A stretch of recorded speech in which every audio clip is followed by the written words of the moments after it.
Hello my friend. நான் இந்த காலத்தில் இருக்கேன் அப்படின்ட்டு எப்பவுமே சில விஷயங்கள் வேறு வழி இல்லை. வெளியில் போனால் தான் நல்லா டீக்காக ட்ரெஸ் பண்ணிட்டு போகிறதெல்லாம். இப்போ உங்ககிட்ட சில விஷயங்கள் ஷேர் பண்ணுறேன். நான் யார் என்னென்னு உங்ககிட்ட அறிமுகப்படுத்திக்கணும். அது சொல்கிறது கூட வெளியே பிடிக்கல தான். நான் ஒரு சமூக ஆர்வலர் சில வருஷங்களுக்கு முன்னால் வரைக்கும். அப்போ நிறைய நிகழ்ச்சிகள் நடந்திருக்கு, நிறைய பேருக்கு உதவி பண்ணியிருக்கேன். ஒரு விழிப்புணர்ச்சி கொடுக்கணுன்னு தான் நான் உங்ககிட்ட பதிவு பண்ணுறேன். இப்போ ரோடோரத்தில் யாராவது விழுந்து கிடந்தாலோ இல்லை அன்கான்ஷியஸில் இருப்பாங்க, சில ரத்த வெள்ளத்தில் விழுந்து கிடப்பாங்க. அவங்களுக்கு நீங்கள் உதவி செய்யலாம். ஆம்புலன்ஸை கூப்பிட்டு கூட போய் அட்மிட் பண்ணிவிட்டு அவங்க ரிலேஷனோட டாக்டர் இவங்க ஹெல்ப்புக்கு வந்திருக்க சொல்லிவிட்டு நீங்கள் பர்ஸ்க்கு இன்ஃபார்ம் பண்ணிட்டீங்கன்னா அவங்க பார்த்துப்பாங்க.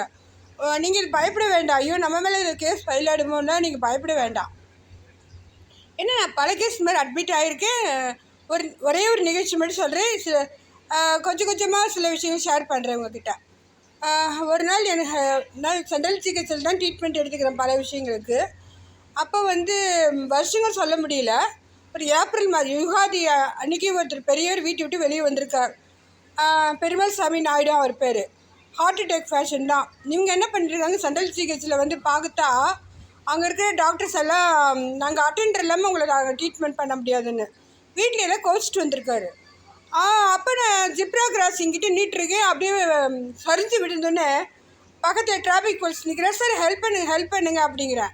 அம்மா என்னால் முடிஞ்ச ஹெல்ப், இந்த டிராஃபிக் ஃபுல்லாக நிறுத்துறேன், நீங்கள் டக்குன்னு கூட்டிகிட்டு போயிருங்க அப்படின்னு நார்த் இந்தியன்ஸ் 2 பேர். நானும் அவங்கள ரொம்ப பாராட்ட வேண்டிய. நம்ம ஊர் பசங்க யாருமே கிட்டே வர மாட்டேங்கிறாங்கங்க. நான் காலேஜ் போனோம், ஆஃபீஸ் போனோம், நிற்கிறாங்கள்ட்ட தூரத்துலேருந்து வேடி பார்த்துட்டு எதுவும் வரமாட்டேங்குதுங்க. இந்த நார்த் இந்தியன் 2 பசங்களும் அப்படியே ஷோல்டர் பிடிச்சிக்கிட்டு நானும் தூக்கிட்டு போய் பிளாட்ஃபார்ம் இதில் அந்த ஜிப்ரா கிராஸ் தாண்டி அப்படியே வரக்குள்ளே சரிச்சிட்டாரு. பாத்ரூம் போயிட்டார். எனக்கு அவர் உயிர் போயிருக்கு எனக்கு தெரியாது. உடனே ஒரு ஆட்டோக்காரங்க எவனும் நிற்க மாட்டேங்கிறான்.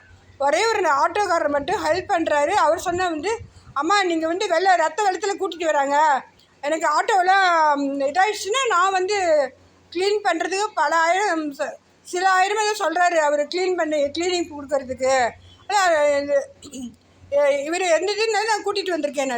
அங்கே போய் ஆம்புலன்ஸ் தேடி போய் ஸ்டிச்சர்ஸை தேடி போய் இழுத்துட்டு வரேன். கடை இழுத்துட்டு வராங்க சார். நீங்கள் சொன்னால் நம்ப மாட்டீங்க, 202 அவசர சிகிச்சை பிரிவில் ஒரு 10 டாக்டர் குடுன்னு ஓடி வருதுங்க. எல்லாம் யங்ஸ்டர்ஸ் தான் அவங்க எல்லாம். எங்கே ஃபேஷன் எங்கே இதோ இங்கே பாருங்கள் இப்படி தான் இருக்காருன்னு.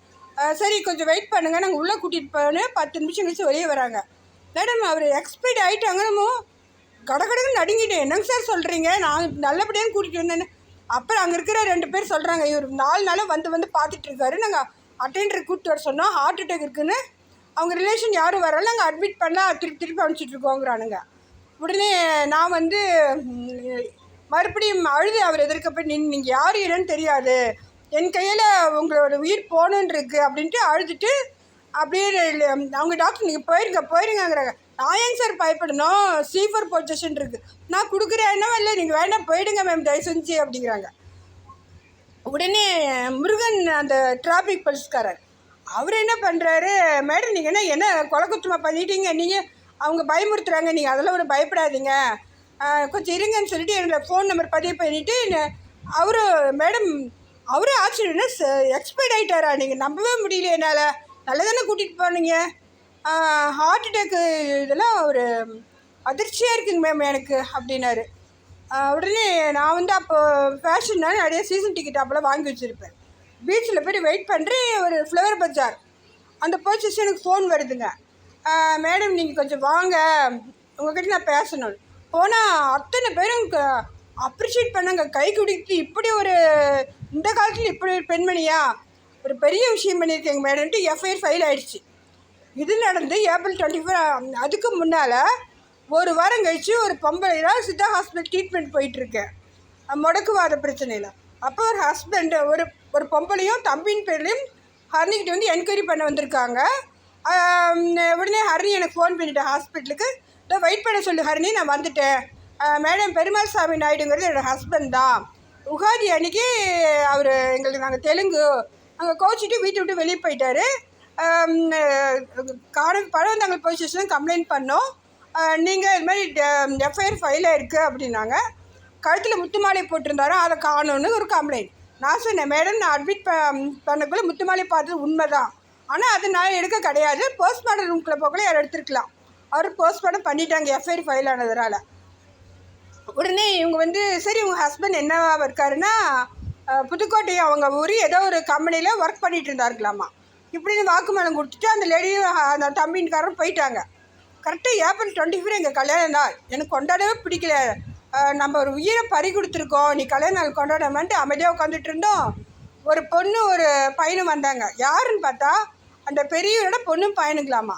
அவங்களுக்கு வந்து அவங்க இதில் அவங்க சம்பிரதாயப்படி எரிக்கணுமா, அவங்களோட குல வழக்கப்படி எரிக்கிறதுக்கு டெட் பாடியே நாட் அலவுடு. நாங்கள் வந்து புதைக்க தான் செய்வோம். இதுவும் சந்தேகமாக இருக்கு. நான் அவர் வேஷம் நகர்ந்துருந்தது பாருங்கள். அந்த உள்ளே போய் பார்க்கல பட்டையே செம அடிங்க. யாரோ ஒரு குச்சி வச்சு அடித்தாப்புல. இப்போ டாக்டர் கட்டுறேன், டாக்டர் இங்கே பாருங்கள் அவரோட தொடைய நல்ல சகப்பாக ஆச்சரியப்பாகணும் இருக்கார். நல்லா அவர் அழுக்கு வச்சுட்டு அழுக்கு பண்ணியிருந்தான். ஆனால் அவர் தோற்றம் பார்த்தீங்கன்னா பெரிய பணக்கார லுக்காக இருக்குது.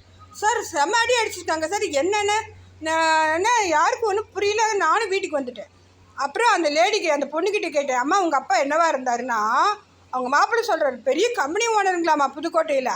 இந்த அம்மா என்ன சொல்லுது, என்னோடய ஹஸ்பண்ட் வந்து ஏதோ ஒர்க் பண்ணிகிட்ருக்காங்க கம்பெனியிலன்னு. இப்போ இந்த மாப்பிள்ளை என்ன சொல்கிறாரு, கம்பெனி ஓனருங்கிறாருங்க. இங்கே என்ன நடந்ததுன்னே புரியலைங்க. அவர் வயசு ஒரு 70 வயசு இருக்குதுன்னு சொல்லி எனக்கு ரிப்போர்ட் கொடுத்தாங்க. அப்புறம் மறுபடியும் ஏதோ நிறையா கேஸ்லாம் அட்டென்ட் பண்ணுவேங்க டாக்டர்ஸ்லாம் பிரச்சனை பண்ணால். அப்போ என்னோடய ஹஸ்பண்டை கூப்பிட்டு சத்தியமூர்த்தின்னு ஒரு எஸ்ஐ வந்து இருந்தார். அவர் வந்து வேம்புக்கிட்ட சொல்கிறாரு, சார் அவ்வளோ பெரிய உருவத்தை தாங்கிட்டு வந்தாங்க இவங்க, எப்படி எடுத்துகிட்டு வந்தாங்க எங்களுக்கே புரியல. இவங்க ஹெல்த் ப்ராப்ளம் நம்பவும் முடியல.